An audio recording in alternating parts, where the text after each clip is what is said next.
There once was a man who lived at the edge of a quiet village, and his craft was unlike any other. He was a candle maker, a shaper of light, a servant of flame. From dawn until long after night had fallen, he sat in his workshop with wax and wick, pouring his heart into the work of giving others the gift of fire. The room around him was lined with shelves that glowed like 1,000 tiny stars. Candles stood in rows, tall, short, plain, and ornate, some simple as prayer, others carved as if for kings. Everywhere the eye turned, there was light. And yet, in the one place where it mattered most, there was only shadow. The candlemaker never lit a flame for himself. His workbench sat in darkness, the wood worn smooth by decades of toil, the tools familiar as old companions. Wax dripped, hardened, and stacked in layers like rings on a tree, marking the years of his labor. Still, not a single candle burned where he sat. It was not because he disliked light. No, he adored it. He loved the way a single flame could dance and bend without ever breaking. He loved how light reached into corners where fear once hid, and how a room that was cold could suddenly feel alive with warmth. For others, he gave this beauty freely. For himself, he remained in shadow. Villagers often wondered about him. They came to his shop when darkness pressed against their windows, when storms howled and lamps grew empty. And each time, the candle maker greeted them with gentleness, pressing into their hands a vessel of flame that would carry them through the night. But when they looked past him into his room, they noticed the absence. The shelves glowed, but the man remained dim. Sometimes children whispered about it as they watched him work. "Why does the candle maker never light one for himself?" they asked their mothers. And the mothers would shake their heads and say, "Perhaps he has no need. Perhaps his joy is found in seeing the rest of us live in light." But in truth, the man's silence told another story. In the stillness of night, when the village rested, he would pause in his work and look at the glow spilling from the shelves. And he would feel, for just a moment, a longing he could not name. He would place his hand upon a candle, feel the cool wax beneath his palm, and then draw it back. It was not that he was forbidden. It was that he had forgotten what it meant to give light to himself. Years passed in this way, with wax poured and molded, with flame gifted outward, but never inward.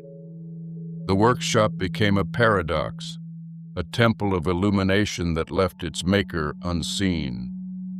His back bent more with each season, his hands grew rougher with each year.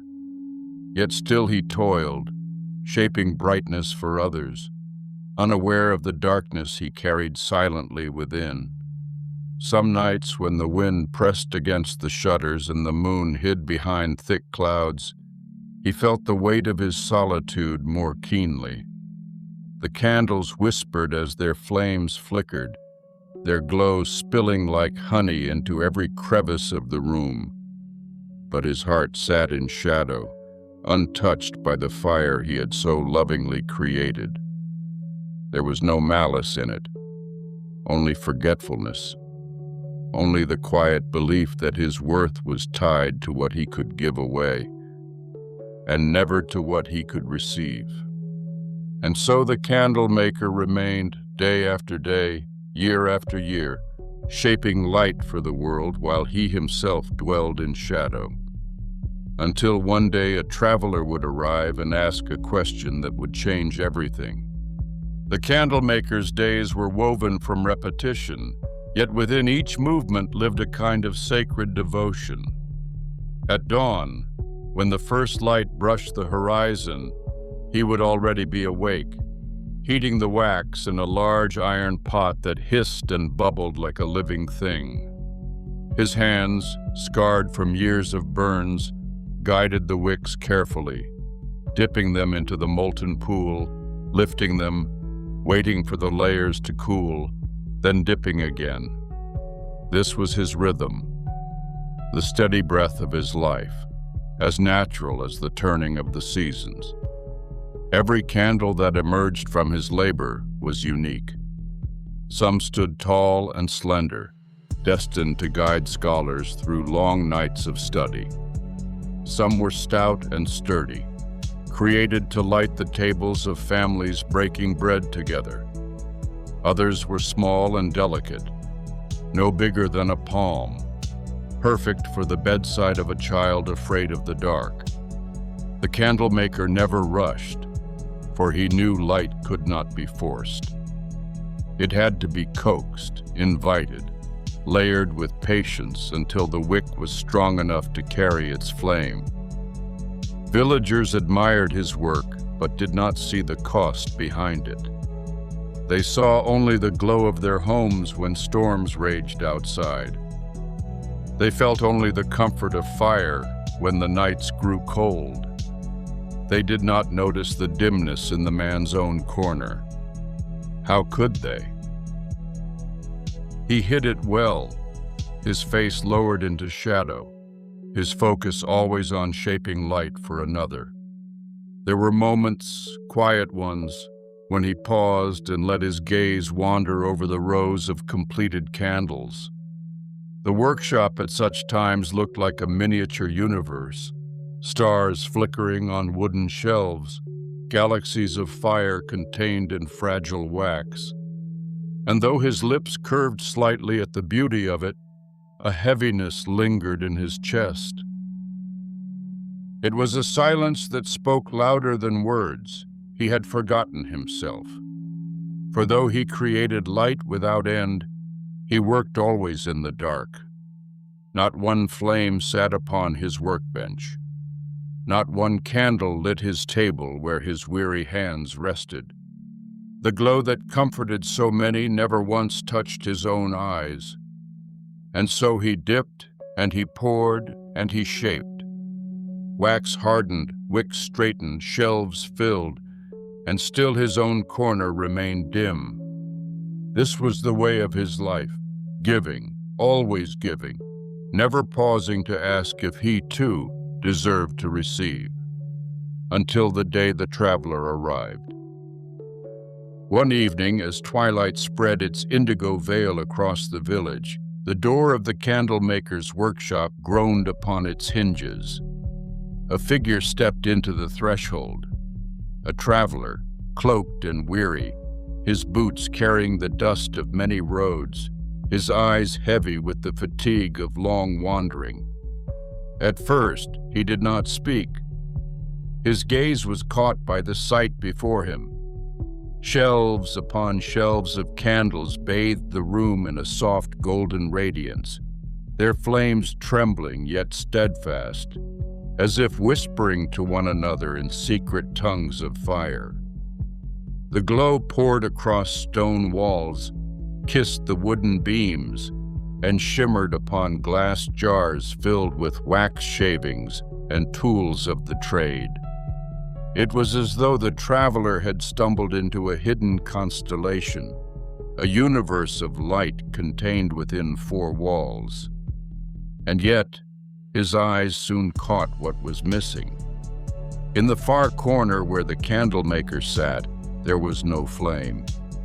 The man worked with patient, steady hands, his face half lost in shadow, his body bent forward in devotion. The workbench before him was bare of light, though every shelf nearby gleamed with brilliance. The traveler's heart stirred with curiosity. He had seen many things on his journeys: palaces gilded with wealth, temples alive with incense, cottages filled with laughter and firelight. But never had he seen such a paradox: a man surrounded by light who lived himself in darkness. He stepped further inside, the door closing behind him with a sigh. The soft crackle of candle flames filled the silence. The traveler removed his cloak, the weariness of the road still upon him, and approached slowly, as one does when entering sacred space. His eyes lingered on the candlemaker's weathered hands, steady and strong, carrying the memory of countless hours of shaping wax and tending flame. Every motion carried love, and yet it was a love that flowed outward, never inward. For a long while, the traveler simply stood, watching. He felt both comforted and unsettled. Comforted by the abundance of light that seemed to hold the darkness of the world at bay. Unsettled by the shadow that clung to the man who created it. Finally, when silence had stretched like a thread too taut to bear, the traveler spoke. "Good sir," he said softly, his voice trembling with reverence and question alike. "Why does your workshop glow like a temple while your own seat remains dark?" The candlemaker did not lift his eyes. Wax dripped from his tool into the waiting mold. The question hung in the air like smoke. And though the traveler waited for an answer, what he received first was silence. Silence so deep it seemed to ask him whether he himself had ever neglected the flame within. The moment stretched, the traveler breathing in the scent of beeswax and smoke, the air thick with both warmth and sorrow. And he knew that his question had not been spoken for curiosity alone. It was a question his own heart carried, as he too had wandered far from the light he once tended within. And so, in that workshop glowing with candles, the journey of both men began. The giver who had forgotten himself, and the seeker who had come searching for something he could not yet name. The traveler stood in silence for some time, watching the old man's hands move with quiet mastery. Each dip of the wick, each steady breath, each placement of a molded candle upon the shelf spoke of years spent in patient service.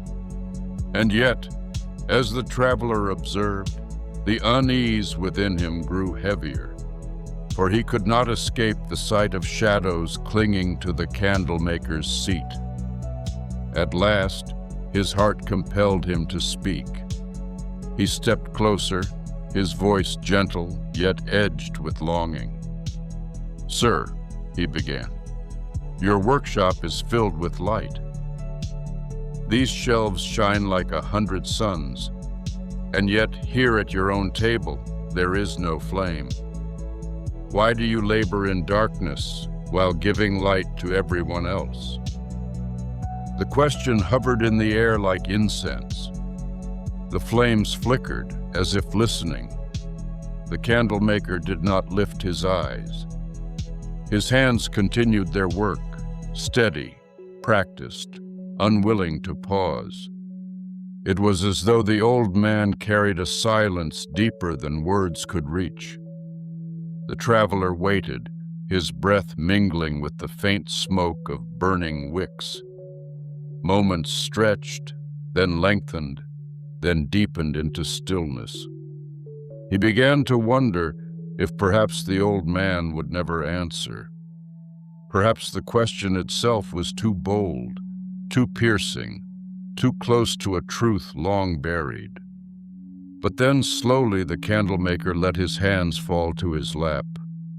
His shoulders sagged, the weight of years suddenly visible, as if the question had drawn the hidden sorrow from his chest. He turned his face slightly, and for the first time, the light of his own candles touched his features, lined with labor, softened by humility, shadowed by forgetfulness. And in a voice that trembled like a flame in the wind, he whispered, "I was waiting.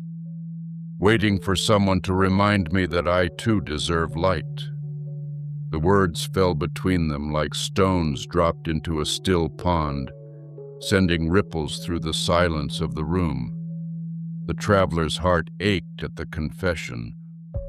How often had he himself wandered in the world, carrying gifts for others while neglecting the small fire within his own chest? He recognized in the candlemaker's answer not only the man's truth, but his own. And so the room held them, two men, one who had forgotten his own worth, the other who had come searching for it, both standing at the threshold of transformation, their shadows touched at last by light. The silence after the question lingered like smoke that refused to clear. The candlemaker's hands, which had been so steady, faltered for the first time. He set down the wick he had been shaping, his fingers trembling as though the weight of years had suddenly pressed down upon him.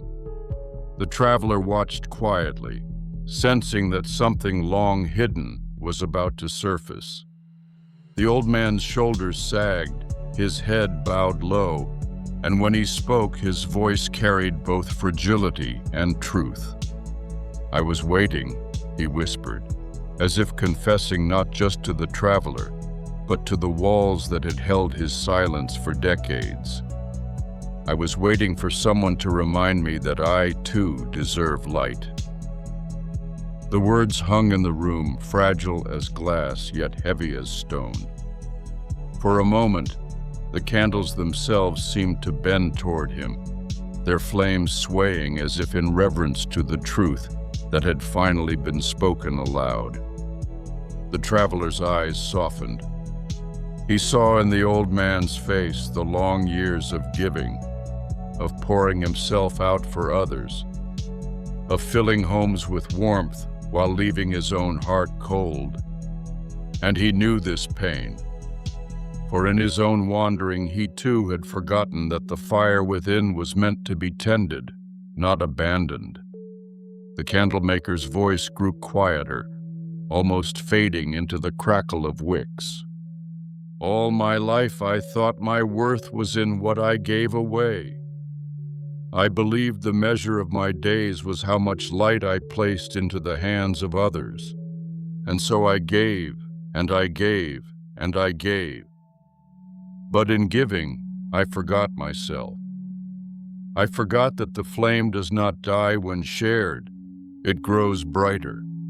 And yet I left my own corner in shadow." His eyes glistened, reflecting the candlelight. It was not despair in them, but recognition. Recognition of a truth that had always been there, waiting for him like an unlit wick. The traveler reached out, his hand steady, and rested it gently upon the workbench. "You are worthy of the same light you've given," he said softly. "Even the maker of candles deserves to see by their glow." And for the first time in many years, the old man lifted his eyes. The flames caught them, gilding them with warmth, and in that moment, his shadowed face softened into something almost childlike, a man rediscovering the truth of his own worth. The workshop breathed with them in silence, the golden glow steady, the night outside forgotten. Something had shifted. The words had opened a door that could no longer be closed. The traveler sat in silence after hearing the candlemaker's confession. The words had pierced him, not as an accusation, but as recognition. He too knew what it meant to wander in darkness, to forget his own worth while carrying gifts for others. And so he understood that the old man's truth was not his alone. It was the story of all who forget to tend the flame within. Without speaking, the traveler stood and walked slowly across the workshop. He lifted his hand toward the shelves where countless candles glowed. each one a testament to years of quiet devotion. His fingers brushed against the wax, warm beneath their own fire. He chose one, neither the tallest nor the smallest, but a candle of simple strength, steady and unassuming. Carrying it carefully, he returned to the workbench where the candlemaker sat in shadow. He placed the candle gently upon the table, its flame flickering with curiosity, as if aware that it had been chosen for a sacred purpose. The glow spilled across the worn wood, chasing away the darkness that had so long clung to the candlemaker's corner. The old man stared at it in silence. For years he had placed candles in the hands of others without hesitation. Yet now, as the flame rested before him, he felt a trembling in his chest. His eyes widened, as though he were seeing fire for the first time. Not as something he gave away, but as something that could belong to him. The traveler's voice was soft but firm. "You have given light to everyone else," he said. "Let this one be yours." The candlemaker's weathered hands hovered above the flame, hesitant, reverent, as if afraid that to claim it would somehow take from another. But the fire did not shrink away. It danced toward him, eager to be received. For the first time in all his years, the candlemaker's face was illuminated. Lines carved by labor and solitude softened in the golden glow. His eyes shimmered with tears, reflecting back the very light he had so long denied himself. The workshop seemed to exhale, as though every candle upon the shelves sighed in relief that their maker had finally joined their circle of flame. The shadows retreated from his corner, and in their place bloomed a quiet warmth that wrapped around him like an embrace. It was not merely the gift of a candle. It was the gift of remembrance, the reminder that giving and receiving are not opposites, but two halves of the same sacred act. And in that moment, the candlemaker's long-forgotten truth returned to him. He was not only the bearer of light, he was worthy of it too. The flame that now rested upon the candlemaker's table did more than illuminate wood and wax. It awakened something that had long slept within him. For years he had poured his craft outward, filling the world with brightness while leaving his own corner in shadow. But now, in the gentle light that reached across his hands and face, he discovered the simple truth he had forgotten. Light was never meant to be given away without also being received. The candle burned steadily, its glow wrapping him in a warmth he had not known in decades. It revealed the lines of his face, but instead of weariness, they now looked like the etchings of wisdom. It touched his eyes, and in them danced a reflection of fire that made them appear young again, alive with a spark he thought was lost. The traveler watched quietly, a soft smile on his lips. He had given nothing extraordinary, nothing the old man did not already possess.